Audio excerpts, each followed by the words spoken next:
बिहार चुनाव 2025 की सुबह जब मतगणना शुरू होने से पहले की हलचल तेज हुई, तो पूरे राज्य में एक बोझिल सी हवा तैर रही थी।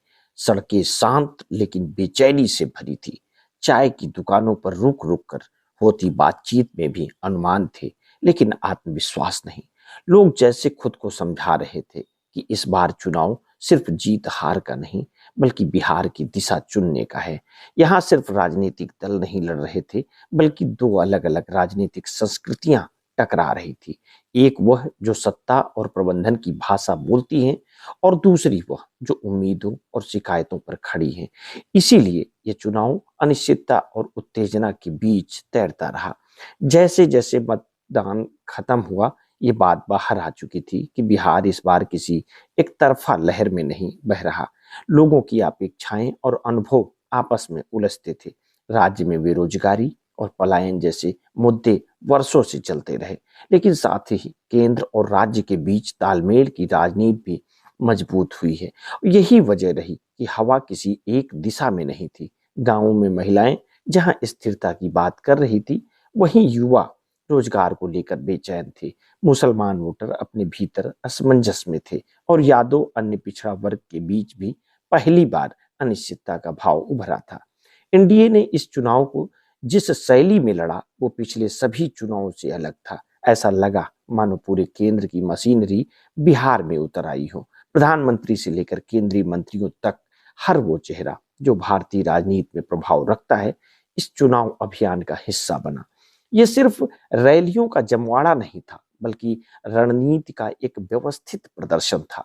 बूथ प्रबंधन, डेटा एनालिसिस, जातिगत गणित और माइक्रो लेवल कैंपेनिंग जैसे तत्वों के जिस शक्ति और अनुशासन के साथ अपनाया गया, वो किसी कारपोरेट अभियान जैसा दिखता था। इस सबके बीच एक सबसे निर्णायक कदम था महिलाओं को 10,000 रुपए की सहायता। बिहार में महिला मतदाता पिछले एक दशक से राजनीति का स्वरूप बदल रही हैं। वे भावनाओं से अधिक लाभ, सुरक्षा और स्थिरता को प्राथमिकता देती हैं। जब उनके बैंक खातों में पैसा गया, तो संदेश साफ था, सरकार वादे नहीं, सीधे लाभ दे रही है। विपक्ष से चुनाव आयोग और सरकार की संयुक्त रणनीति बताता रहा। यह आरोप भी लगाए कि यह चुनाव अवधि में दिया गया आर्थिक लाभ आचार संहिता की भावना के खिलाफ है। लेकिन यह मुद्दा जनता तक शिकायत के रूप में पहुंचा, प्रभाव के रूप में नहीं। महिलाओं ने इसे सशक्तिकरण के तौर पर लिया, न कि राजनीतिक लालच के रूप में। गांवों में महिलाओं की भाषा में एक ही वाक्य बार बार सुनाई देता था, किसी ने दिया तो है। इसी बीच केंद्र सरकार की मजबूत मौजूदगी ने चुनाव को और एक तरफा बना दिया। हर जिले में केंद्रीय नेतृत्व की योजना दिखाई दे रही थी, और ये माहौल बना दिया गया कि अगर राज्य को आगे बढ़ाना है, तो केंद्र के साथ वही सरकार होनी चाहिए जो तालमेल बना सके। बीजेपी ने संदेश दिया, स्थिरता और विकास एक दूसरे का हाथ पकड़कर चलते हैं, और जनता ने भी इसे कहीं न कहीं स्वीकार किया। जिन इलाकों में केंद्र की योजनाओं का सीधा लाभ पहुंचा, वहां मतदाताओं की राय खुलकर एनडीए के पक्ष में झुकी। इससे उलट इंडिया गठबंधन की स्थिति बेहद उलझी हुई थी। ऊपर से गठबंधन मजबूत दिखता था, लेकिन भीतर से कमजोर था। सीट बंटवारे से शुरू हुई नाराजगी अंत तक बनी रही। कांग्रेस का कमजोर प्रदर्शन, वाम दलों का सीमित प्रभाव और क्षेत्रीय गणित की उलझने, इन सब ने इनका अभिमान बिखेर दिया। जबकि एनडीए एक मशीन था, इंडिया गठबंधन एक ढीला मोर्चा। बड़े नेता मंचों पर एकजुट दिखते थे, लेकिन जमीनी स्तर पर कार्यकर्ता एक दूसरे को लेकर भ्रमित थे। कई जगहों पर कार्यकर्ताओं ने मन से काम नहीं किया, और ये मनमुटाव वोटों में तब्दील हो गया।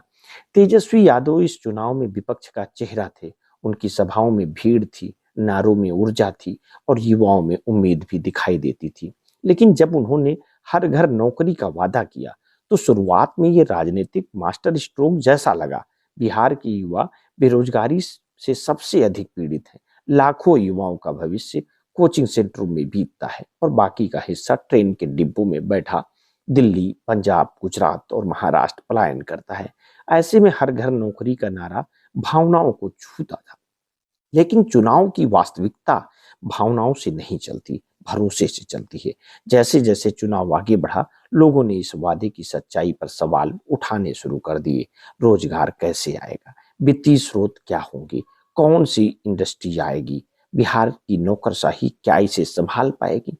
विपक्ष इन सवालों के जवाब सही से नहीं दे सका। तेजस्वी भावनाएं जगाने में सफल रहे, लेकिन भरोसा बनाने में चूक गए। और यह वही गलती थी जिसने 2020 में भी उन्हें मामूली दूरी से सत्ता से बाहर रखा था। इसी बीच एक और बड़ा बदलाव दिखाई दिया। मुस्लिम वोट पहले बार एक मुस्त विपक्ष के पक्ष में नहीं गया। कई सीटों पर नए दल, स्थानीय चेहरों और रणनीतिक त्रुटियों ने इस वोट बैंक को तोड़ दिया। मुसलमानों ने यह महसूस किया कि विपक्ष अपने भीतर ही असंगठित है और सीट बंटवारे में बहुसंख्यक दलों ने उनकी प्राथमिकताओं को गंभीरता से नहीं लिया। कई स्थानों पर वोट बंट गया, जिसका लाभ सीधा एनडीए को मिला।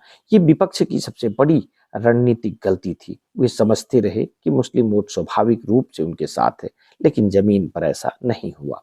इंडिया गठबंधन में समन्वय की कमी आखिरी दिनों में भी साफ झलकी। कई उम्मीदवार अपने ही सहयोगी दलों से नाराज थे।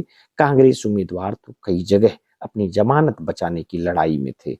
राजद जिस मजबूती से लड़ रहा था, वो सहयोगियों की कमजोरी के कारण कमजोर पड़ गया। बूथ स्तर पर कार्यकर्ता एक लाइन में नहीं थे, जबकि दूसरी ओर एनडीए का कार्यकर्ता महीनों पहले से जिला पंचायत और टोला स्तर तक तैयार था। इसी राजनीति असंतोष के बीच केंद्र की रणनीति लगातार असर डालती रही। केंद्र राज्य तालमेल, महिलाओं की सहायता राशि, योजनाओं की निरंतरता और एनडीए को स्थिर विकल्प के रूप में प्रस्तुत करने की नीति, इन सब ने जनता के बीच एक भावना पैदा की कि बदलाव से अच्छा स्थिरता है। युवा भले नाराज थे, लेकिन उन्हें तेजस्वी के वादे अधूरे लगे। महिलाएं एनडीए के साथ चली गईं, मुसलमान वोट बिखर गया, पिछड़े वर्गों के एक बड़े हिस्से ने भी स्थिरता को प्राथमिकता दी।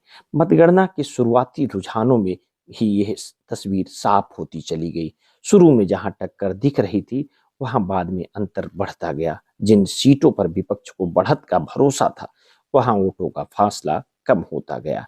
जैसे जैसे घंटे बीतते गए, एनडीए की बढ़त स्थिर होती गई और इंडिया गठबंधन की उम्मीदें धीरे धीरे धुंधलाती चली गई। ये चुनाव आखिरकार एक बड़ी सबक के रूप में सामने आया। बिहार की जनता ने यह बता दिया कि राजनीति में सिर्फ नारों या वैचारिक बहस से काम नहीं चलता, जमीन पर भरोसा पैदा करना पड़ता है। एनडीए ने यह भरोसा संगठित ढंग से बनाया था। विपक्ष भावनाएं जगाने में सक्षम था, लेकिन भरोसा दिलाने में कमजोर पड़ा। तेजस्वी का बड़ा वादा, कांग्रेस की संगठनात्मक कमजोरी, गठबंधन की अव्यवस्था और मुस्लिम वोट का बिखराव, इन सभी ने मिलकर विपक्ष को पीछे धकेला। दूसरी ओर एनडीए महिलाओं, गरीबों, लाभार्थियों, बूथ प्रबंधन और केंद्र की ताकत के सहारे आगे बढ़ता गया।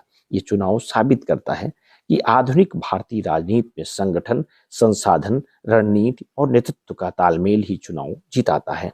विपक्ष के पास मुद्दे थे, लेकिन तरीका नहीं था। एनडीए के पास रणनीति थी और उसी ने इसे जीत तक पहुंचा दिया। बिहार ने एक बार फिर अपना फैसला सुना दिया। उसे बदलाव से ज्यादा स्थिरता चाहिए, वादों से ज्यादा भरोसा चाहिए और नारों से ज्यादा परिणाम। यही 2025 का असली संदेश है।